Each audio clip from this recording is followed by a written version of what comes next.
Okay, so we left off where I was just telling you, with each time you glue one of these in, you know, just make sure that you come over here and just give it a quick pressure fit. There's nobody saying you can't go in and trim it, or redo anything for that matter. But the idea is you want to just flank each of these ribs, and what that'll help do is it will help to keep everything strong, especially when deployed. Because once this thing gets deployed, you want it to be strong. You don't want it to be super flexible, or it'll just bend out of the way. Okay, so we've got, and by the way, these weren't a 1/4 inch, they were 3/8 of an inch. And you can see we've got just a very small amount of contour in there, and the way you accomplish that is as you glue these, you'll just kind of hold this. And, okay, so what that's going to do is that's going to allow us to have that very firm, strong piece, but yet it's going to drop into the pocket nicely. So, my next step is to get to removing some material, and that's going to be the scary part. So I might do that here in a little bit. So the other thing I've got to do is I got to get the servo in here at some point. And the servo can sit in a variety of different orientations.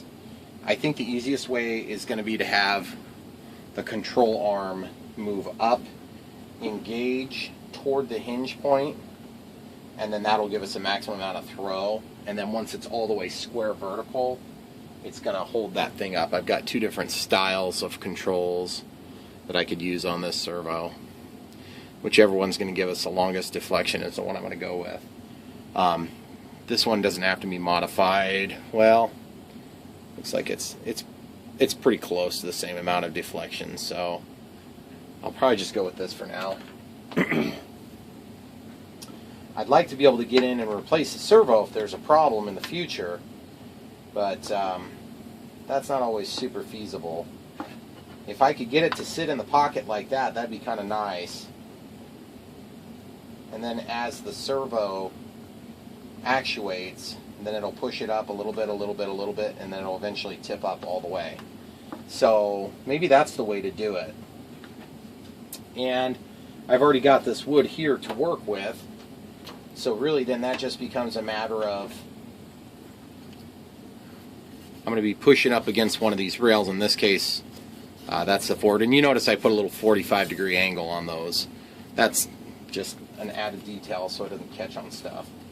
And I don't know, I may end up going ahead and putting a rib under here between these pieces. I haven't decided yet on that. It's probably not super critical, but if I go to removing some material here, that'll be probably not a bad idea. Obviously the bottom of the wing, we don't really need to change anything. There's nothing different now, unless we would cut these out entirely. If we cut these out entirely, then we're going to change the strength of the structure. So then we got to reinforce somewhere else. So I want the control to be up here so that it can actuate right next to the hinge point. And so let's go ahead and get some marks in there. Got an ultra fine Sharpie here. I'm just going to more or less hold this approximately where I want. I'm just going to mark the sides. 2 vertical lines. And those vertical lines, that's what we're going to cut out to allow the servo to slide into the pocket. Now, you don't want to cut right up at the top, and you don't want to cut right at the bottom, because that'll really weaken that stringer there. So what you're going to do is you're going to want to probably come in at it from the side with a Dremel tool or something of the sort. I'll be using this tool. And this is kind of a scary process too, because if you make a mistake and it kicks on you, then you've got a big problem. So what I'm going to do is I'm going to clear all the distractions around here. And actually, before we do that with the Dremel tool, I think we're just going to give it a crack with a regular knife and see if we get lucky. Sometimes you get pretty lucky and cut these things out depending on how thick the wood is. You can see I just sort of guesstimated on the exact size, and the next thing I did is I took and just actually brought it down there and more or less touched where it was to see if that would still be true. And the size is about right. And remember, the pivot point, the closer to the top you can get it, the more throw is going to be able to impact change. But you're going to have a close to 180 degrees of total throw on this, so it's probably not a big deal. And the only reason I'm doing it this way is so that the wire can come toward the fuse. And we are going to probably extend this wire. I'll show you how we do that later on. I'm just going to follow the grain if this goes through okay. It feels like it's going through okay. Oops, got to tape this again, guys. My tape came loose.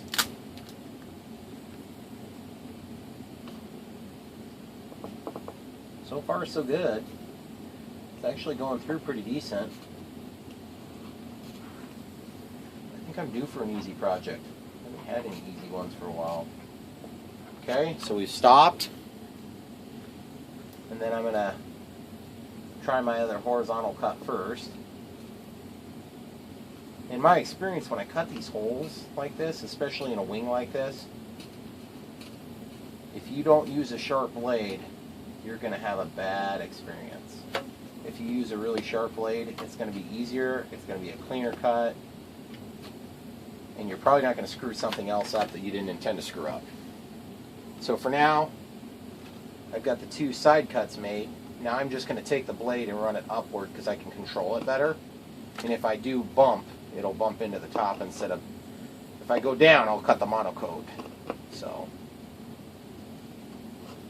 just keep your thumb out of the way.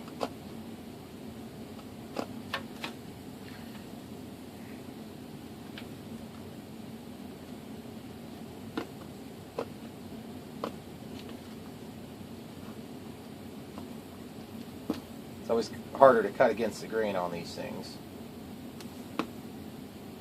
So what I'm doing is I'm basically just plunging the blade in, making a small cut, and then moving, and then plunging it again, and then move it, plunge it, and move it, and plunge it, and move it, until such a time as you feel that the balsa wood is wanting to pop out. And this is going to be the primary point of containment for that servo. It's not going to be the only point. There's probably going to be another support member that we add in here as well.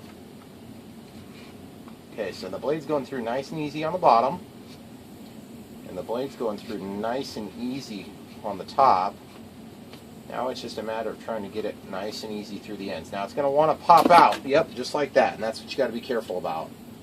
So now we're going to take this piece, the plug that came out, and we're going to study it, and we're going to say, okay, well, we got an angle cut on there, which is what we expected to get. Now we can put that up against the bottom of the servo, and we can tell we're a little bit shallow. So basically, at this point, the easiest way I've found to trim these holes is actually to use a custom tool that I made, which is a bent X-Acto knife. And you can just trim that last little bit out the top or the bottom, whichever side you decide you want to try to get it out of.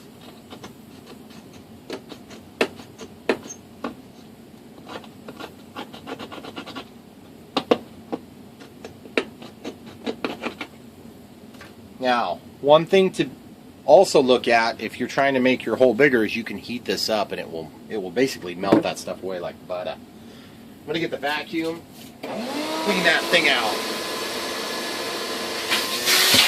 Be careful you don't suck the monocoat in there and make a seal on it.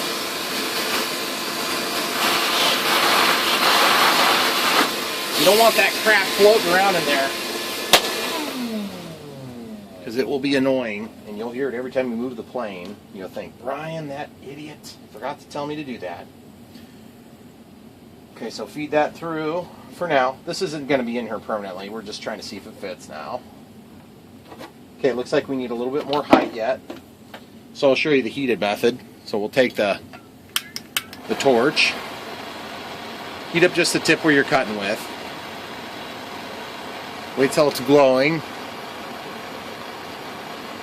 Okay. Stay away from the monocoat. Oh, and it's not going to cut it today. Sometimes I'll get lucky and it'll cut it real nicely like that. That is cutting a little better on the top. The bottom I've got a nice clean square cut. So it's obviously a little harder to get in there with that. Okay, so you get the idea. I'll come back when we get the pocket done. Alright guys, so I had a bit of an idea here. As I was trimming out that hole, I realized, well, why don't I just put the servo in the pocket from this side, because I had intended to brace it from the bottom. One issue I ran into is because the nature of where I want the servo to end up. We got these tabs here, right? Well, watch what happens when I try to feed this through. It's probably going to go now that I'm videoing. It's just really tight, and I can't quite make the angle. And I don't want to make that pocket humongous, so I said, well, what if I just did this? And so I just tried to poke that through. And what that means is that, oh, and then real quick while we're here looking at it, I've got Futaba color code, which is red, white, and black. And then I've got the, like the Spectrum style here. I guess I don't know what color they are, Turnigy. So I've got the two different color codes, same length. And what that's going to do is I will leave my plug accessible. So wherever the spoiler opens, I'll plug it in there, and then that will come out of the wing. And then I've got these short extension cords that are going to be color coded, the Futaba color code, and then the Spectrum or the Turnigy color code here. So, which is going to be super handy when I'm going to plug these in inside the fuselage, because it always gets really tight. And part of my problem with this whole modification is not wanting to have to plug in things on the wing because it's a pain in the butt. So anyway, just wanted to show you that. And plus, when I get ready to drill these holes, you've been there before if you fed these wires through.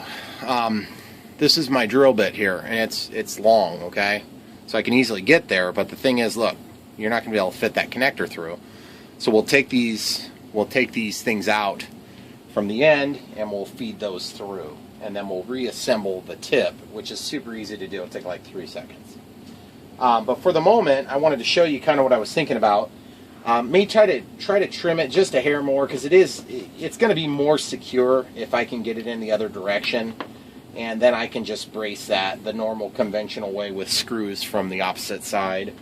But there's nothing wrong with going this way, with the exception that I'll have to build a bottom plate, and then the bottom plate will add weight. And so I'm going to try trimming it a little bit more. I've been getting these wires ready. Wanted to show you what I was looking at doing there. Okay, so basically I just trimmed a little bit more material, and I was able to get that servo in there where I expected originally to get it, which is fine. I'd probably prefer to do that, because then I don't have to build anything else to support the servo. So what I'll do is I'll basically I'll just need to reinforce a little bit around the servo, and what that means is I have to have enough material to bite a screw at a little bit of an angle. So, because obviously this thing is not going to be like, you know, lifting up a battleship. It's just going to be moving one control surface, and I don't want the wood to break around it. And so the easiest way I found to do that, of course, now that I've got this hole properly sized, one thing you can do to reinforce all this is to just put CA on it. And the only complication you'll run into if you do that is that you need to be careful you don't overdo it, because you'll end up with a brittle surface. So what I'm going to do now is I'm just going to go back in here and double up the material. It doesn't need to be a ton of material, it just needs to be a little bit more. So whatever you got from your first cuts, you know, this leftover, just use that. And we're just going to basically put that material in here approximately where the screws are going to end up, and that's going to give us our strength. So I'm going to go ahead and glue those in, and we'll come back and mount the servo. Okay guys, this is what I always end up using, this Instacure This is a medium gap filling when I'm working with wood. Then I have foam safe. Using my bendy tip heat cutting tool here, if you want to call it, the X-Acto knife. And what that does for me is I can get that right into the spot. And you know how it is with CA. It always gets all over your fingers when you try to do one of these small pieces. So I'm just going to get in here and do a pretty liberal amount there. I'm just going to come in and walk it down. I'm going to stick it and then move it down just slightly. And it's going to not want to come out. Okay? Because that stuff will stick fairly quick. And then the knife blade comes out. And there you have it. That's how you get in there and get a nice, easy job of that. And then that'll be a backer to receive the screw. So now what I'm going to do also while I'm in at this spot, kind of dealing with this, is I'm just going to run a little bit of CA down the length of this and try to avoid that center area. But I'm just going to run a little CA in there and just let it sit. And at this point I might grab some kicker and go ahead and spray a little kicker in there. Just give that one little kiss of kicker, and that'll speed up the process so we don't have to wait around on it. So basically now we're going to do the same thing, only over here. It's a little bit trickier application. You need a little bit more material because we're thinner as we come down the sweep here. So I want to brace it a little bit more. We're going to do the exact same configuration. We'll just take this tool and we'll just stab into it, preferably not into our finger. Okay, so we've got that held on there. We're just going to dry fit it. Looks like I got the wrong angle. So I'm going to actually poke it from another spot. Okay, so we got that held. And again, the wrong angle. And that's what's nice about doing it this way, is you can just reposition it. And I've caught myself trying to skip ahead on steps like this. If you get that at the right angle, it'll make it a lot easier to do this. So you've got that right where it needs to be. Understanding that once you get this stuff on here, it starts to kind of wick into the balsa wood. So you'll want to get in it quick. Okay, walking that. Okay, and now it's held still. Now we're not super location dependent on this particular glue joint there. I guess if I would have had to, to plan it out, I would have said put it up on the top, but we're not 100% sure where everything's going to end up yet. So I'm just basically running down all the edges, and I'll go down the inside edge on this, and that's going to give us just a little bit more strength. We got too crazy on it because it's just going to run down onto the monocoat, which is fine. It's not going to hurt anything. Okay, so we got that ready to go. And you can see how we're ready to receive that servo now. If you were concerned about the amount of strength you were going to get out of this beam now that it's been weakened, you could put more ribs in there. I am not particularly concerned with the strength of this wing, and therefore I'm not going to mess with it. I'm just going to go ahead and feed it in and get on with it. Of course, now it's thicker, so it's a little bit challenging to get it in. Okay. So I had to walk mine up and down just a little bit, so you can see how that's in there now, but it's not all the way seated. Now it's seated. Okay, so this might not be a bad idea if you've got a servo tester or whatever. In my case, I don't think I'm going to go with a servo tester. I'm just going to actually hook it up to the plane itself. So why am I doing that now? Because I need to center it so that I can figure out what I'm doing for my control arm. So that's going to be our next step. And just so you know, guys, this excess is going to probably get coiled here. But you know what? I got to get the wire out some point, so I might as well go ahead and drill that hole now. Get that out of the way before we start trying to hook up servos and everything. I can test the whole shebang then. So reluctantly, I'll probably just scooch this out of the way just to make sure I don't have any issues and accidentally poke into one of the wires. Just lay this over here for now. Okay, so I've got a humongo drill bit here. Just put it in the drill. Might want to get that in there centered. That would probably work better. Just guessing.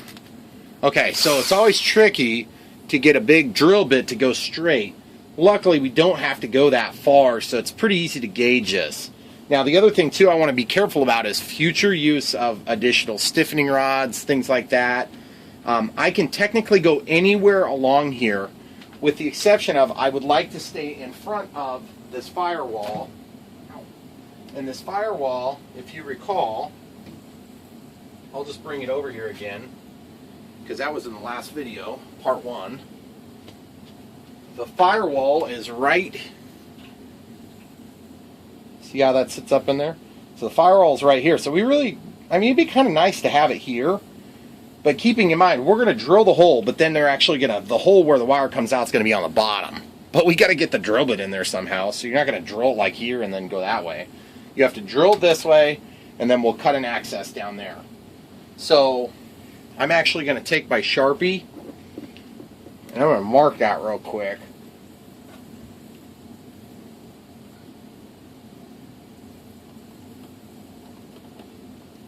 Now I can tell where that rib is. Okay, so since the rib is here, we can go in here, but technically we can go anywhere we want. We just need to understand it's going to be kind of hard to pull the wire through if we're pulling at some weird angle. So I just wanted to clarify that. I pulled a few wires in my day. I'm sure some of you guys have too.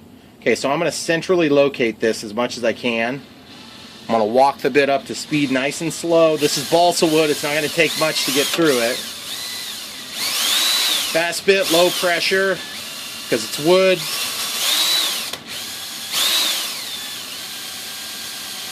And there's dihedral on this, so I kind of have to go steeper on this hole.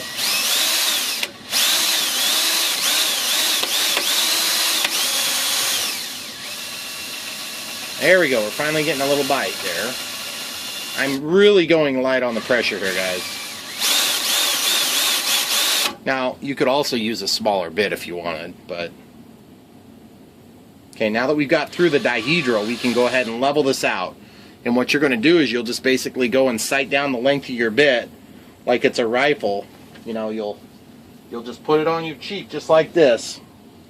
And you'll just use that to sight right down. Okay, we're through the first one.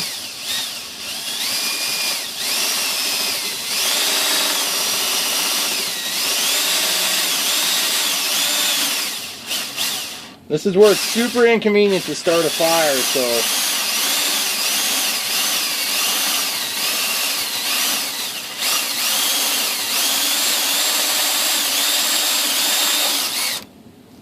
Okay, I think we're next to the end.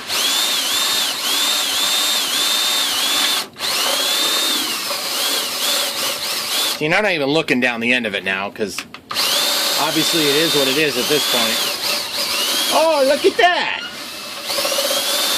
There she goes. Clean up the hole on the way out. That was satisfyingly easy. Okay, so, and remember, whatever we do on this first wing, we're going to be doing a second time anyway. So I'm going to get the vacuum and clean that crap up.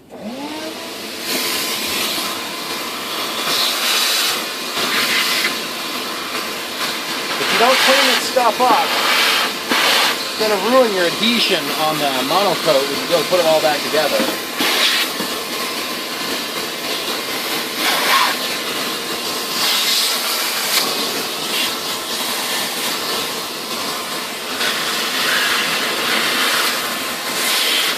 Okay, good enough. So now I was telling you guys how it's super easy to take these connectors apart. Well, it really is actually easy. Now this is kind of a long connector, but my experience has been when you get a plane like this, I'd rather have a little bit more than you need, because it's always awkward doing this when you're out at the flying field. Okay, so you see how there's 3 colors here? Because we have a second one right here, we don't have to worry too much about trying to remember the color code, but if you didn't have it, I would just mark it with a you know, with a marker or something like that. Even though it's black, you'll be able to see good enough to get it back together. So what you do, if you haven't ever done this before, it's so easy. You'll just grab this pin, the plastic portion, you're going to lift it, and then you're allowed to pull out, for instance, the white one that I've got right there. So we're just going to do that on all three. So you'll just get in there. Now, I found that X-Acto knives work really nice for this too. Okay, so that's how you're going to do that. I told you to take 1 second too. That was a bit of an exaggeration. There's nothing I do that takes 1 second. Okay, 3 of them, especially not when I'm filming. Alright, cool. So now we need to get something that we can pull these wires through, but let's go ahead and verify that they fit.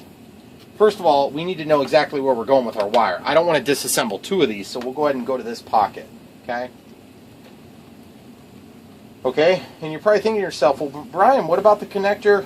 Why are you doing that? Why are you keeping this connector there? Well, because then if I have to replace a stupid servo, I don't have to redo the whole wire. Now, we could get... I don't think we're going to get it through. So we're just going to find something skinny to put through there. Okay, I found some stiffer wire here. So this happens to be welding wire that's been braided together 3 thick or whatever. So I'm just hopefully going to be able to feed this through. It's not very straight, but it should be fine because I can manipulate it. If you have a super straight piece, you have to go through straight. If you have a bendy piece, you can manipulate it a little bit like this. And sometimes that helps, and sometimes it's just like, why didn't you just get a straight piece? But you guys kind of get the idea there. It's not rocket science, this step isn't. But sometimes this menial step, it seems so dang simple, and then you go to do it and you're like, geez, how did I waste a half an hour doing this? And it's usually not on a plane that's this simple. This is actually pretty simple.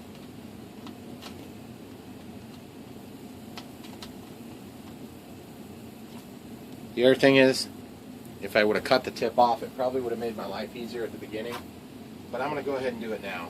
Better late than never, right?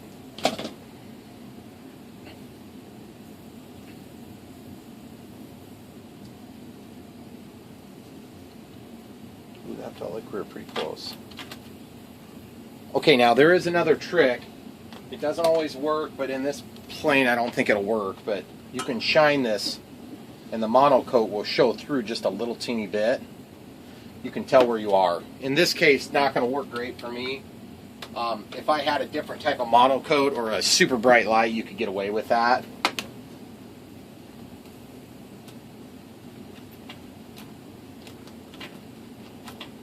I know I'm in this cavity here. Ugh, so close. And yet so far away. Alright, I'm going to pause it. You guys can imagine what it'd be like when I get through. Okay. Got it through. Now I just need to tape it on here. So we're going to do that next. We'll grab a little bit of tape. Got my little baby tape gun. You do not have to get super special about this. It's just literally going a few inches.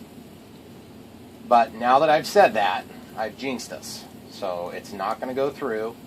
It's going to get caught on every possible wood splinter from here till India. Oh, look at that. Sweet. So it made it through, guys. And see how hard that was to pull off? It wasn't very hard.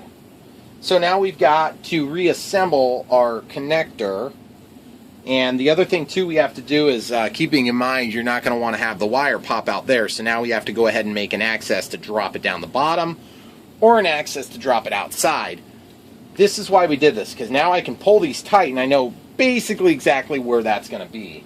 Okay? So, option 1, cut a hole with an X-Acto knife.